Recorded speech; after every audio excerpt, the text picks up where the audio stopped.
So the next product in the line, and frankly the centerpiece of the line, is called DDP-2. DDP standing for Digital Decoding Preamp. And essentially this is a DAC. It is a streamer. It is a line level preamp. It is a Roon endpoint. It's a Spotify Connect endpoint. It's a Bluetooth receiver. It's a lot. And it could be, for many people, the center of their system. IEC inlet again, switchable power. Internally, now we have two power supplies. We're in PPA2, phono preamp. We only had a linear power supply. Now we also have a switching power supply. Its job is to only run the digital side of DDP-2. The linear power supply runs only the analog side. So again, we have a separation of topologies here. This is our Ethernet connection for wired Ethernet for our Roon endpoint, for software updates, for system control over Crestron, for example. We have trigger and RS-232 jacks, again for control trigger, so you can turn on our amplifier remotely. There is a hopefully never to be used reset button here. We have a USB input, which is for using DDP-2 as a DAC for your computer, for example, which has USB out. Just to clarify, this is not for USB media, so it's not like you're going to plug a hard drive or a media stick in it for playing content. It's purely as the USB output from your computer. We have two coaxial inputs, two optical inputs, an AES input, AES-EBU input. We have two I2S inputs. One is in the original Alchemy style using the mini jack. One is in the newer HDMI cable variety that you see for some vendors. And that represents kind of where the digital world of DDP-2 ends. We then start here, and this is our analog side. And I'll show you what that means in a minute when we look inside. These two are our balanced analog inputs for our preamp. These are two sets of single-ended analog inputs. This is a set of single-ended analog outputs. This is a set of balanced analog outputs. And this is a set of fixed level outputs.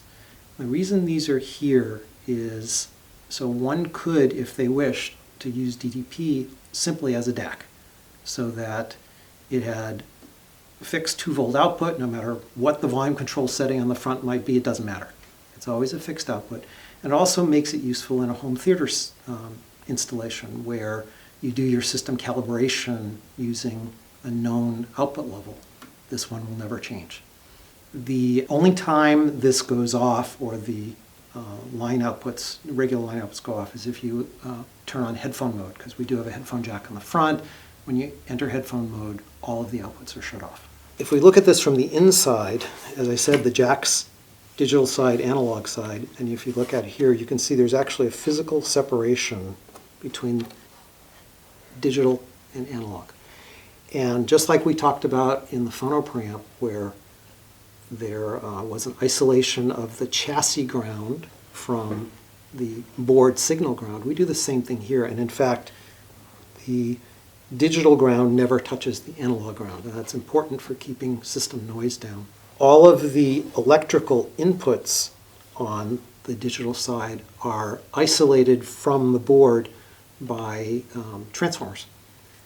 So they are what are called galvanically isolated. So their grounds of the jacks don't actually electrically connect to the board grounds. If we kind of quickly walk through this system, all of the inputs are converted to I2S, which is a form of digital audio that was developed by Philips 25 years ago for communicating chip to chip. And it separates the clock from the data.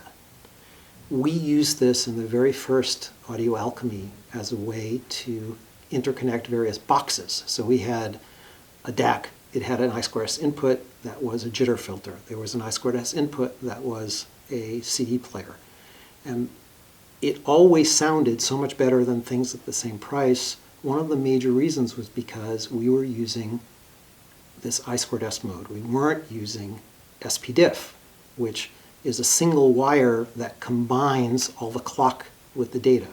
And you have to kind of deconvolve that to get the signals that the chips actually needed in the first place inside. So why take it apart to put it together to take apart again? So everything in here operates in I2S mode. There's a switch that then decides, am I taking the USB I2S, the SPDIF input I2Ss, the I2S jacks directly, or the I2S off our streamer in order to route it into the decoding section of the preamp. There is a DSP, digital signal processor, that performs all the filtering functions, and a lot of the kind of the alchemy magic happens in here, and it's all software based.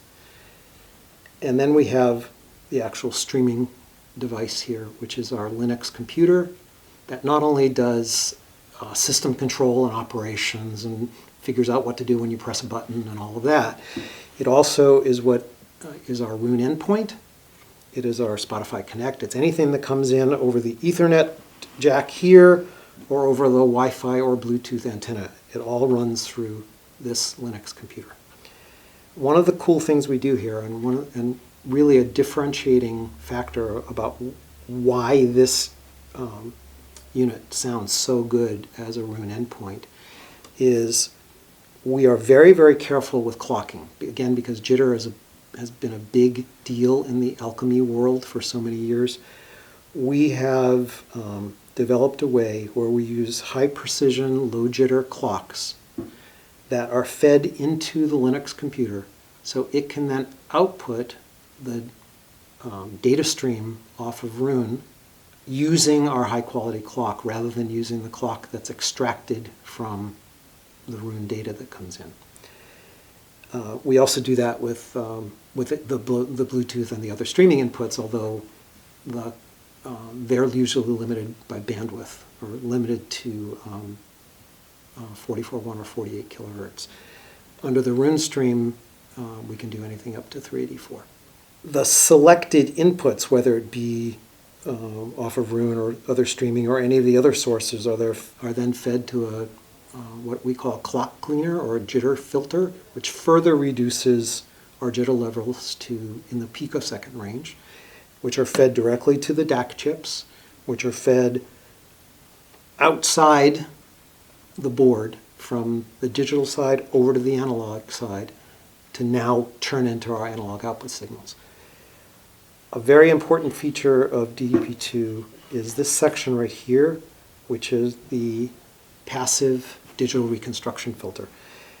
What this does is it gently rolls off the audio signal to remove any out-of-band high-frequency content in a very smooth way. It's done all passively using inductors and capacitors and resistors, just like is done in a loudspeaker crossover, except on a much smaller scale. And it's done at very low slopes, so there's very little phase shift in the signal, or to the signal. Typically this is done with active filters, which use op amps and lots of feedback, and you get a lot of phase shift. And we control that here. And again, we're using the same latching, hermetically sealed relays for all of the filter switching. Following the filters is basically the output drive circuit, which again are JFETs and MOSFETs and no output capacitors, and that feeds directly to our outputs here. And all the rest of these sealed relays and other analog stage parts are for buffering or amplifying any of the analog inputs prior to feeding them through the line stage to get to the output outside. We use a digitally controlled analog resistive attenuator as our volume control. So these little packages right here contain a bunch of etched monolithic resistors in a package that we select using the microcontroller to give us attenuation from 99.5 dB down to 0 dB. So we have 199 steps of attenuation. So here we have, of course, the power switch, we have the headphone jack, we have a switch here that lets us go between headphones and line outputs. We have a mute switch again, so you can do any kind of plug-in, unplug without causing any little noises or anything. We have a left, right, and enter button here, and that performs exactly the same function as the turn left, turn right, and press of this button.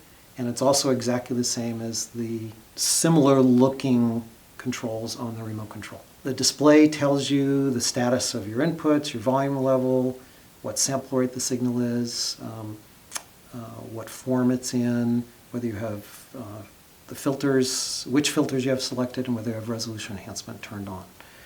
Those functions like filters and resolution enhancement and MQA when it becomes available are all done in our DSP. And that's all Alchemy proprietary software. It's been years and years of refining to get filters that sound to us to be the best they can. And it's one of the things that makes the house sound of Alchemy products.